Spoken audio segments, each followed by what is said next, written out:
ಲೋಕಸಭಾ ಚುನಾವಣೆಗೆ ದಿನಗಣನೆ ಆರಂಭ ಆಗಿದೆ. ಹೀಗಿರುವಾಗ ಉಳಿದಂತಹ ಎಲ್ಲಾ ಕ್ಷೇತ್ರಗಳಿಗೂ ಅಭ್ಯರ್ಥಿ ಘೋಷಣೆ ಮಾಡೋ ವಿಚಾರದಲ್ಲಿ ಬಿಜೆಪಿ ಕಾಂಗ್ರೆಸ್ ಎರಡೂ ಕೂಡ ಒಂದ್ ರೀತಿ ಸರ್ಕಸ್ ಮಾಡ್ತಾ ಇದೆ. ಅದರಲ್ಲೂ ಈಗ ನಾವು ಮೈಸೂರು ಕಡೆಗೆ ಹೋಗೋಣ. ಮೈಸೂರಿನ ಬಿಜೆಪಿ ಟಿಕೆಟ್ ಈ ಸಲ ಎಂಪಿ ಎಲೆಕ್ಷನ್ಗೆ ಯಾರಿಗೆ ಅನ್ನುವಂತಹ ಪ್ರಶ್ನೆ ಕೂಡ ಸಹಜವಾಗಿ ಕಾಡ್ತಾ ಇದೆ.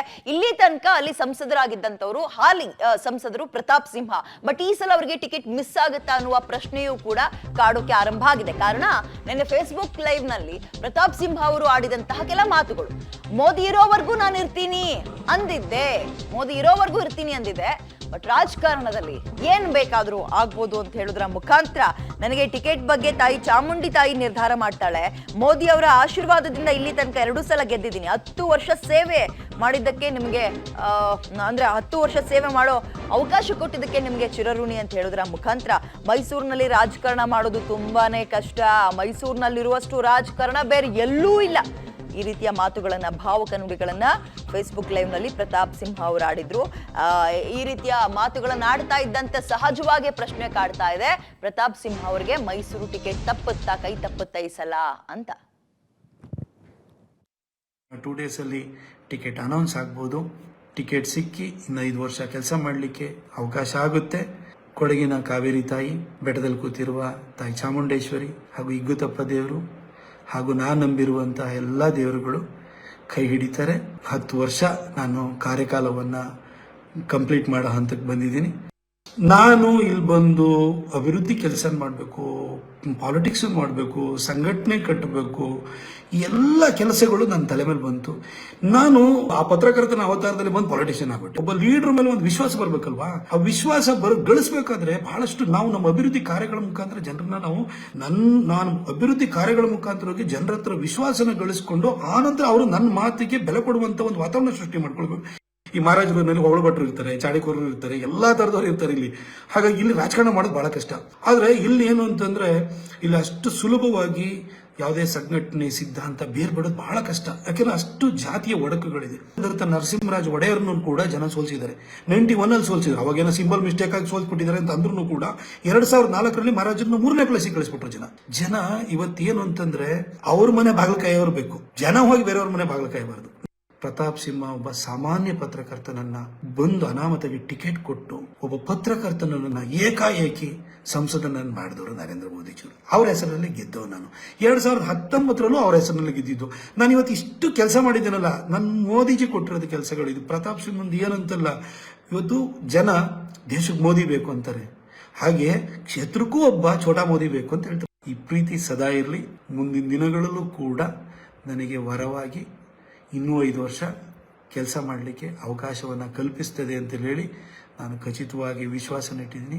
ಇನ್ನು 5 ವರ್ಷ ನಿಮ್ಮ ನಿರೀಕ್ಷೆಗೂ ಮೀರಿ ಕೆಲಸವನ್ನು ಮಾಡಿ ಹೊಸ ಒಂದು ರಾಜಕಾರಣ ಪ್ರಾರಂಭ ಮಾಡೋಣ.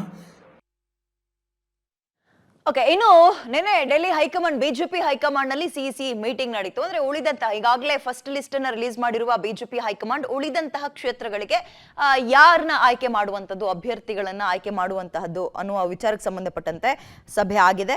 ಬಿಜೆಪಿ 2ನೇ ಪಟ್ಟಿ ರಿಲೀಸ್ ಆಗೋ ಸಾಧ್ಯತೆ ಇವತ್ತಿದೆ. ರಾಜ್ಯದ ಮೊದಲ ಲಿಸ್ಟ್ ಅನೌನ್ಸ್ ಆಗುತ್ತೆ. ಯಾಕಂದ್ರೆ ಕಳೆದ ಬಾರಿ ಫಸ್ಟ್ ಲಿಸ್ಟ್ ಅಲ್ಲಿ ರಾಜ್ಯದ ಯಾವುದೇ ಕ್ಷೇತ್ರದ ಹೆಸರು ಕೂಡ ಇರಲಿಲ್ಲ. ಈ ಸಲ ನಿರೀಕ್ಷೆ ಇದೆ.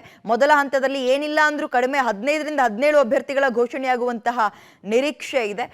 ಇದೀಗ ಟಿಕೆಟ್, ಅದರಲ್ಲೂ ಹಾಲಿ ಸಂಸದರಿಗೆ ಕೈ ತಪ್ಪುತ್ತಾ ಕೆಲವೊಬ್ಬರಿಗೆ ಅನ್ನುವಂತಹ ಪ್ರಶ್ನೆ ಕೂಡ ಕಾಡ್ತಾ ಇದೆ. ಅದರಲ್ಲಿ ಗಮನಿಸ್ತಾ ಇದ್ದೀರಿ, ಯಾರಿಗೆ ಫಿಕ್ಸು ಅನ್ನುವ ಸಾಧ್ಯತೆ ಇದೆ ಅಂತ ನೋಡಿದಾಗ ಬೆಂಗಳೂರು ದಕ್ಷಿಣ ಹಾಲಿ ಸಂಸದರಾಗಿದ್ದಾರೆ ತೇಜಸ್ವಿ ಸೂರ್ಯ ಅವರು. ಬೆಂಗಳೂರು ಕೇಂದ್ರದಲ್ಲಿ ಈ ಸಲ PC ಮೋಹನ್ ಅವರಿಗೆ ಅಂದ್ರೆ ಈಗ ಮತ್ತೆ ಟಿಕೆಟ್ ಸಿಗಬಹುದು ಅನ್ನುವ ನಿರೀಕ್ಷೆ ಇದೆ. ಬೆಂಗಳೂರು ಗ್ರಾಮಾಂತರಕ್ಕೆ ಡಾಕ್ಟರ್ CN ಮಂಜುನಾಥ್ ಅವ್ರನ್ನ ಕರೆ ತರಬೇಕು ಅನ್ನುವಂತಹ ಕೂಗುಗಳು ಆವತ್ತಿನಿಂದಲೂ ಕೂಡ ಕೇಳಿ ಬರ್ತಾ ಇದೆ. ಇನ್ನೊಂದು ಅಚ್ಚರಿ ಅನ್ನುವಂತೆ ಮೈಸೂರಿನಲ್ಲಿ ಯಾಕೆ ಪ್ರತಾಪ್ ಸಿಂಹ ಅವರಿಗೆ ಡೌಟು ಅನ್ನಲಾಗ್ತಾ ಇದೆ ಅಂದ್ರೆ, ಹೆಸರು ಕೇಳಿ ಬಂದಿರುವಂತದ್ದು ಈಗ ಯದುವೀರ್ ಒಡೆಯರವರು ನಿಂತ್ಕೊಳ್ಬಹುದು, ಮಹಾರಾಜರು ಯುವರಾಜರು ನಿಂತ್ಕೊಳ್ಬಹುದು ಅನ್ನುವಂತಹ ನಿರೀಕ್ಷೆಗಳು ಇದೆ. ಗೊತ್ತಿಲ್ಲ ಯಾವ್ದು ಏನೇನಾಗುತ್ತೆ ಅಂತ. ಇನ್ನು ಬಳ್ಳಾರಿಯಿಂದ ರಾಮುಲ್ ಅವರಿಗೆ ಸಲ ಕೊಡಬಹುದು ಅನ್ನುವ ನಿರೀಕ್ಷೆ. ವಿಧಾನಸಭೆ ಎಲೆಕ್ಷನ್ ಅಲ್ಲಿ ಸೋತಿದ್ರು, ಆನಂತರ ಇಲ್ಲಿಗೆ ಅಖಾಡಕ್ಕೆ ತರೋಣ ಅನ್ನುವಂತಹ ಮಾತುಕತೆಗಳಾಗ್ತಾ ಇದೆ.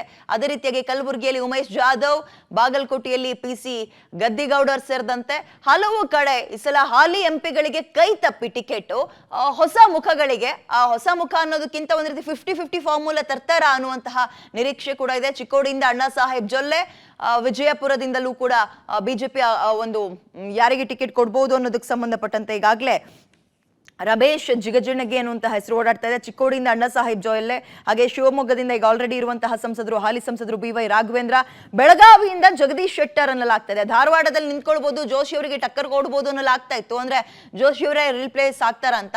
ಬಟ್ ಈಗ ಅವ್ರಿಗೆ ಇದೀಗ ಬೆಳಗಾವಿಯಿಂದ ಜಗದೀಶ್ ಶೆಟ್ಟರ್, ಧಾರವಾಡದಿಂದ ಪ್ರಹ್ಲಾದ್ ಜೋಶಿ, ಕೊಪ್ಪಳದಿಂದ ಸಂಗಣ್ಣ ಕರಡಿ ಫಿಕ್ಸ್ ಅಂತ ಹೇಳಲಾಗ್ತಾ ಇದೆ. ಇದು ಆಮೇಲೆ ಎಲ್ಲಿ ತೀರಾ ಕನ್ಫ್ಯೂಷನ್ ಇಲ್ವೋ ಅಂತಹ ಸುಮಾರು 15ರಿಂದ 17 ಕ್ಷೇತ್ರಗಳ ಟಿಕೆಟ್ ಅನೌನ್ಸ್ ಅನ್ನ ಈ ಸಲ ಮಾಡಬಹುದು ಅಂತ ಇದೀಗ ಬಿಜೆಪಿ ಪಾಳಿದಲ್ಲಿ ಆಗ್ತಾ ಇರುವಂತಹ ಚರ್ಚೆ. ನಿನ್ನೆ ಆಲ್ರೆಡಿ ಅಮಿತ್ ಶಾ ಹಾಗೆ ಮೋದಿ ಅವರ ನೇತೃತ್ವದಲ್ಲಿ, ನಡ್ಡಾ ಅವರ ನೇತೃತ್ವದಲ್ಲಿ ಒಂದು ಮೀಟಿಂಗ್ ಆಗಿದೆ. ಆ ಮೀಟಿಂಗ್ ನ ಫಲಿತಾಂಶ ಇವತ್ತೇನು ಸಿಗತ್ತೆ ಕಾದು ನೋಡ್ಬೇಕು ಸದ್ಯಕ್ಕೆ.